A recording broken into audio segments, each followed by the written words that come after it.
अस्सलाम वालेकुम। एक नए व्लॉग में सोहेल रशीद आपसे मुखातिब। आज एक नया दिन ही नहीं, एक नया दौर भी है। अदलिया का एक नया दौर आज से शुरू हो चुका। जस्टिस यही आफरीदी ने बतौर चीफ जस्टिस पाकिस्तान अपने ओहदे का हल्फ उठा लिया है। ये खबर तो आप तक पहुंच चुकी होगी, लेकिन सिर्फ हल्फ उठाना खबर नहीं है।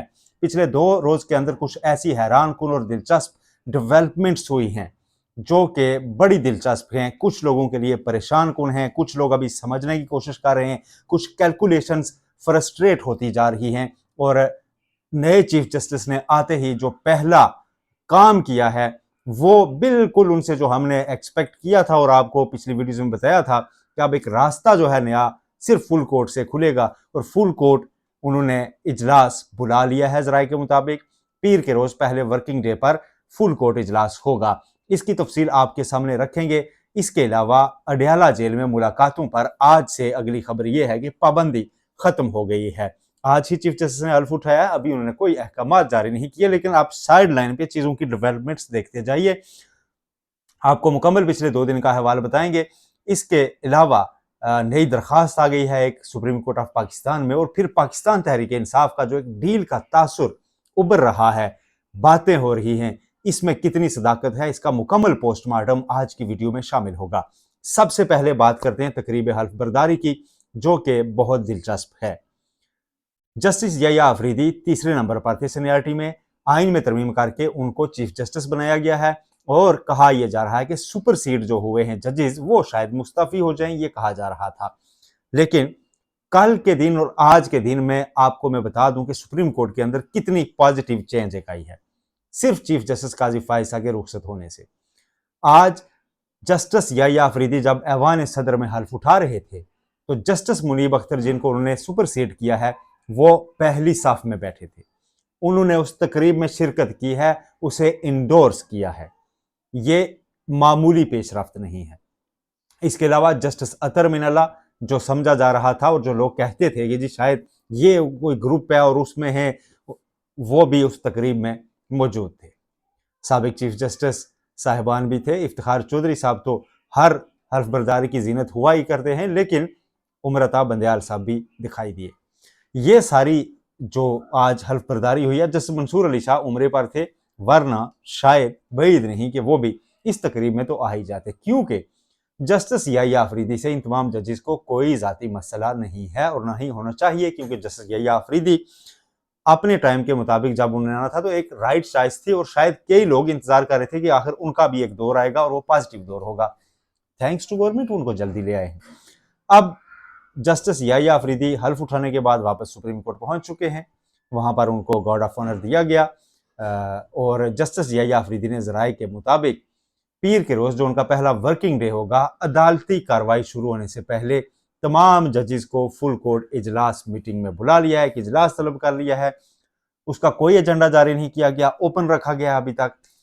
जजेस उसमें अपनी बात कर सकते हैं, और ये वो मुतालबा था जो justice Mansoor Ali Shah, justice Muneeb Akhtar, senior जजेस दोहरा रहे थे, बार बार कह रहे थे चीफ जस्टिस काजी फायसा से कि जनाब आपको फुल कोर्ट बहुत पसंद होती थी, आइए फुल कोर्ट कीजिए, अंदर के मामला ठीक कीजिए। लेकिन चीफ जस्टिस काजी फायसा पूछते थे कि किस कानून में लिखा है फुल कोर्ट इजलास बुलाना, जो चीफ जस्टिस खुद आके क्रेडिट लिया करते थे कि उन्होंने फुल कोर्ट इजलास शुरू किया। तो अब वो रुखसत हो चुके हैं। पॉजिटिव चेंज यह आई है कि आज सारे जजेस, जस्टिस मंसूर अली शाह सिर्फ मुल्क में नहीं थे, बाकी तमाम जजेस इस तकरीब अल्फबरदारी में बैठे हैं। और कल चीफ जस्टिस साबिक काजी फायसा जब रुखसत हो रहे थे तो उस तकरीब में वो नहीं आए थे, और जो आए थे उनमें से भी हमने देखा कि कितने गुरेजा थे। तो ये एक पॉजिटिव चेंज तो आ गया है। इसका मतलब यह है कि जो अब साथी जजेस हैं, जस्टिस यहिया अफरीदी को एक खुले दिल से कह रहे हैं कि जनाब आप हमारे चीफ जस्टिस हैं, ये मसाइल हैं, ये अदलिया के ऊपर खतरात जो हैं वो मंडला रहे हैं, आइए इसको रिजॉल्व कीजिए। और मैं आपको बताता हूं कि फुल कोर्ट मीटिंग क्यों सिग्निफिकेंट है। फुल कोर्ट मीटिंग इसलिए सिग्निफिकेंट है कि फुल कोर्ट का मुतालबा किया गया था, जो सदर पाकिस्तान ने एक प्रैक्टिस एंड प्रोसीजर तरमीमी ऑर्डिनेंस जारी कर दिया था, जिसके नतीजे में कमेटी की जो तश्कील है उसमें तब्दीली की गई। 3 रुकनी कमेटी जो बेंच फिक्स बनाती थी, जो केस फिक्स करती थी, उसमें से जस्टिस मुनीब अख्तर को चीफ जस्टिस काजी फायज ईसा ने फौरी निकालकर उनकी जगह जस्टिस अमीनुद्दीन खान को शामिल किया था। इस पर जस्टिस मंसूर अली शाह बैठ नहीं रहे थे, और जस्टिस मीनुद्दीन और चीफ जस्टिस काजी फाइज साहब मिलकर बेंच बनाए जा रहे थे। तो सीनियर जजेस कहते थे फुल कोर्ट बिठाइए, पहले तय कीजिए कि सदर पाकिस्तान ने जो ये ऑर्डिनेंस जारी करके ये तश्कील दोबारा कराई है कमेटी की, ये आईनी है या नहीं। अब अगर ये गैर आईनी करार पाता है, कल फुल कोर्ट में परसों ये तय पाता है कि इस केस को ओपन कोर्ट में लगना चाहिए और इस पर फैसला करना चाहिए, तो फिर कई खतरात मंडलाएंगे, जिनमें सबसे बड़ा खतरा यह है कि अगर ये ऑर्डिनेंस गैर आईनी करार पाता है तो इसके नतीजे में जो बेंच तश्कील दिया गया था, जिसने 63A का केस सुना और फैसला दिया और 26वीं आईनी तरमीम की राह हमवार हुई, उसकी तश्कील के खिलाफ यूं ही पहले दरखास्त पीटीआई ने दायर कर रखी है। और अगर वो दरखास्त सुनी जाती है और उस पर भी फैसला होता है और ये गेट खुलते जाते हैं वन बाय वन, तो हुकूमत के लिए परेशानी का आगाज हो सकता है। अब फुल कोर्ट है, उसमें बैठेगी। अगर 2 मिनट के लिए तसव्वुर कीजिए कि ज्यादा जजेस किसी एक तरफ चले जाते हैं, तो फिर अक्सरियत की राय प्रिवेल किया करती है वहां। तो उसके बाद कई तरह की सिचुएशंस हो सकती हैं। जो जजेस जब फुल कोर्ट में बैठेंगे तो ज़ाहिर खुल के इजहार राय करेंगे कि मसाइल क्या हैं, अदलिया के ऊपर कदगने क्या हैं, कौन से मुकदमात अहमियत के हैं। तो पहले हम अहमियत की बात आ ही गई है, तो चूंकि चीफ जस्टिस ने आ गए हैं, तो सबसे पहले जिन मुकदमात पर उन पर नज़र होने वाली है, सबसे पहले तो मखसूस नशिस्तों का फैसला जिस पर अमल दरामद नहीं हुआ और उसकी नज़रसानी पेंडिंग है। ये नज़रसानी अगर लगी तो ये फुल कोर्ट में ही लगेगी, क्योंकि इसको फुल कोर्ट ने सुन रखा है। जो पहले एक थी 13 रुकनी बेंच, अब चीफ जस्टिस काजी फाइज साहब रिटायर हो चुके हैं, तो उनकी जगह कोई और भी शामिल हो सकता है। तो ये एक तरह से उस फुल कोर्ट के सामने ही जानी है और उसने इस पर समाअत करनी है, और इस समाअत से कई नए दरीचे खुल सकते हैं। एक तो उनके सामने ये टास्क होगा, जजेस यकीनन वो 8 जजेस लिख रहे हैं कि जनाब अमल दरामद ना करने का तरगीब क्यों दी गई। तो अब ये तरगीब अगर दी गई है और जाते जाते चीफ जस्टिस काजी फाइज साहब ने भी दी है, जिस पर जस्टिस मंसूर अली शाह ने बड़ा स्ट्रॉन्ग किस्म का लेटर लिखा है। बाय द वे वो खुद इस मीटिंग में नहीं होंगे उम्र पर होने की वजह से, लेकिन उनकी नुमाइंदगी, उनके थाट्स तो मौजूद होंगी।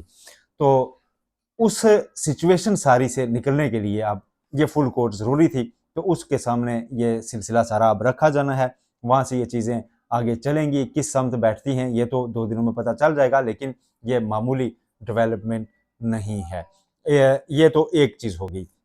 दूसरी, आज अडयाला जेल में अच्छा नहीं, केसेस पहले आपको बता दें कौन कौन से मजीद अहम है। मखसूस नशिस्तों का केस अहम है, उसके अलावा जो दीगर केसेस है यहाँ पर मिलिट्री कोर्ट्स में सिविलियन का ट्रायल, वो केस अक्सर जो है लगता है और फिर बड़े अरसे तक नहीं लगता, उसके ऊपर ज़ाहिर है इनके ऊपर नज़र होगी। साथ ही जजेस कह सकते हैं वो भी हमारा फैसला था, वो पेंडिंग है।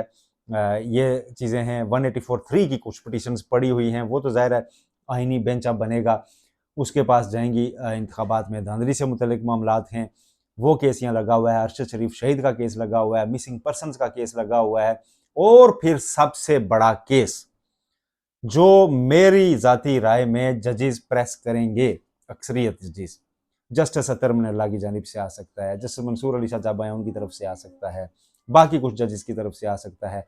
वो है इस्लामाबाद हाई कोर्ट के 6 जजेस का खत कि उस पर कुछ कीजिए। उस पर अगर ये चीज़ आगे चल पड़ी तो बड़ी मुतहर्रिक किस्म की फिर एक दफ़ा सुप्रीम कोर्ट नज़र आएगी, और उसमें से फिर हुकूमत के लिए थोड़ी सी कैलकुलेशंस ऊपर नीचे हो सकती हैं। इसलिए ये कहा जा रहा है कि शायद प्रैक्टिस एंड प्रोसीजर कमेटी की तश्कील नो भी की जाए। अच्छा, एक और खबर सुन लीजिए।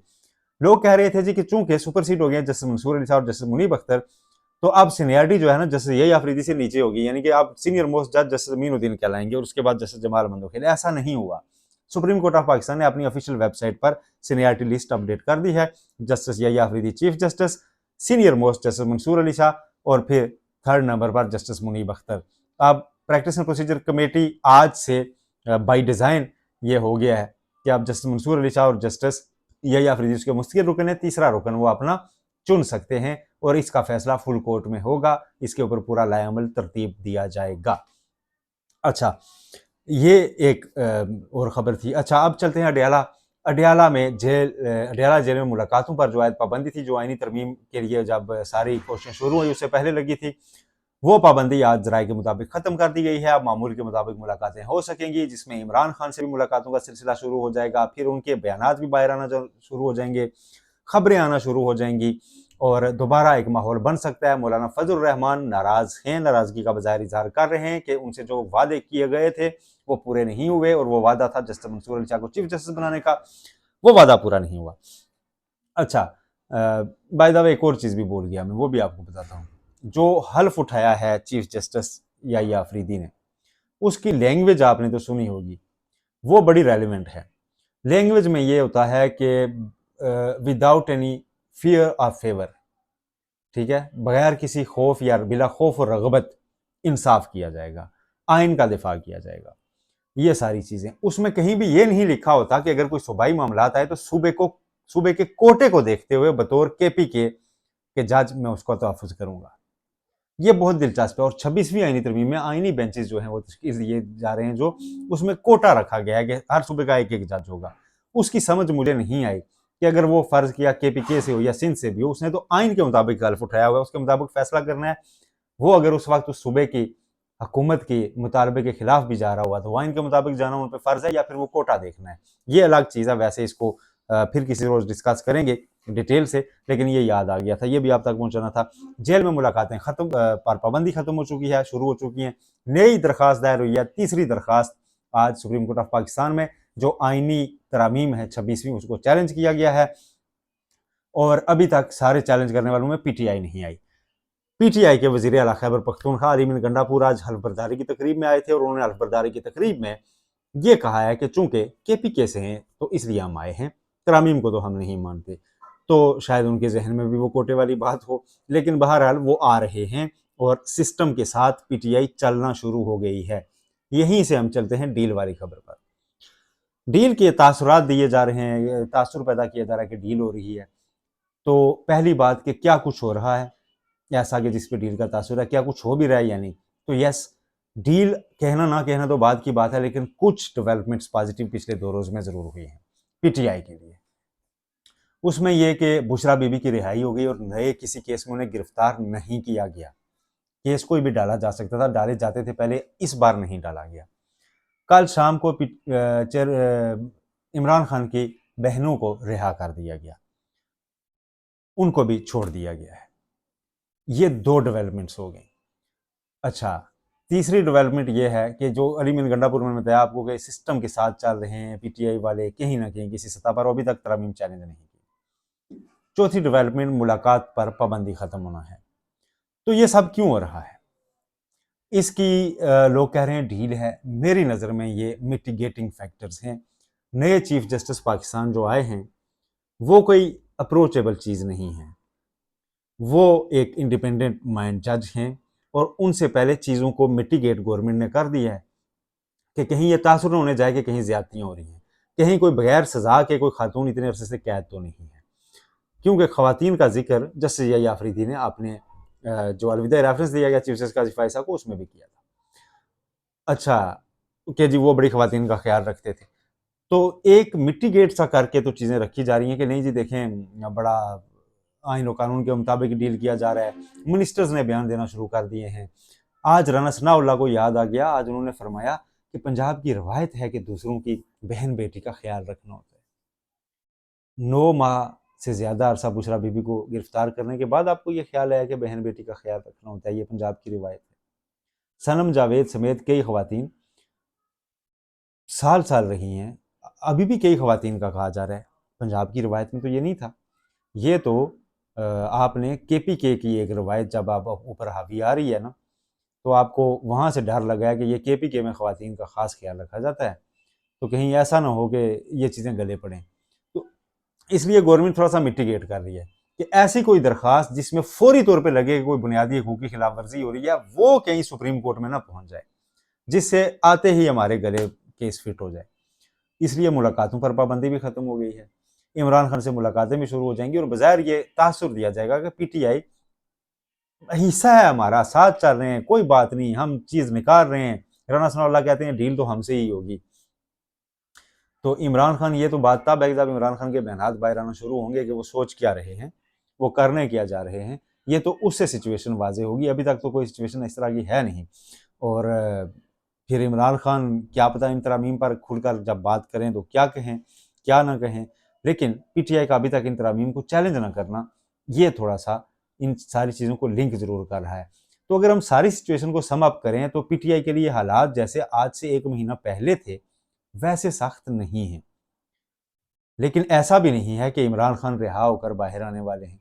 तो एक दरमियान की स्टेज पे कम अज़ कम चीज़ें आ गई हैं, जिससे बहुत ज़्यादा जो एक एग्रेसिव वो मामला था वो रुका, और उसमें पीटीआई ने भी हिस्सा डाला है।